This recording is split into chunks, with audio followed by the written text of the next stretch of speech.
বৃষ্টি আর পাহাড়ি ঢলে ডুবে থাকা এলাকা থেকে পানি নামতে শুরু করেছে। তার সাথে বেশি উঠেছে বন্যায় ক্ষত চিহ্ন। শুক্রবার দ্বিতীয় দিনের মতো এসব বন্যা কবলিত গ্রামে গ্রামে ছুটে যান কক্সবাজার ৩-এর সাবেক সংসদ সদস্য লুৎফর রহমান কাজল।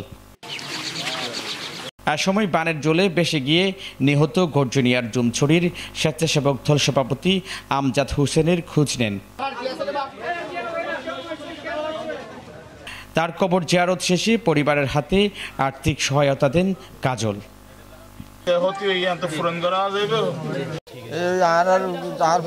পানি বন্যা তরিয়ে মরি গিয়ে বেড়ে চাই পেলাই কিছু দূর গড়ি বেড়ে দূর গড়ি পেলাই সাহায্য সহযোগিতা করি পেলাই ও তো বিম্বি করতো আর ছেলে এই আনছে। এ সময় কাজল চাল ও শুকনো খাবার বিতরণ করেন কাওয়ারকুব, কচ্ছপিয়া, গর্জনিয়ার প্রায় ২,০০০ পরিবারের মাঝে। সিঁড়ি দেখি, ডাল দেখি, চূড়া দেখি, আলুগুলা, নাস্তার প্যাকেট এমপি সাহেব।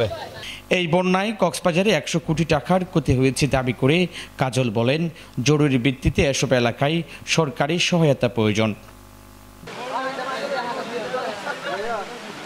আমার কাছে মনে হয় যে সব মিলিয়ে ১০০ কোটি টাকার উপরে ক্ষয়ক্ষতি হয়েছে।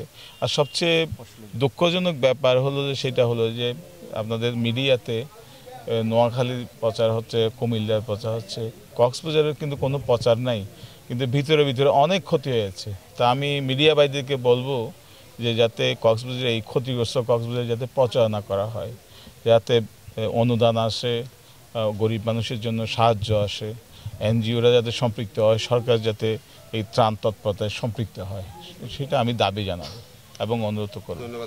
কক্সবাজারে সৃষ্ট বন্যায় প্লাবিত হয়েছে ঈদগাঁও, রামুর ৫০টিরও বেশি গ্রাম।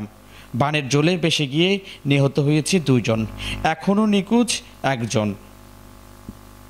তারেক হায়দার, প্রবাল নিউজ, কক্সবাজার।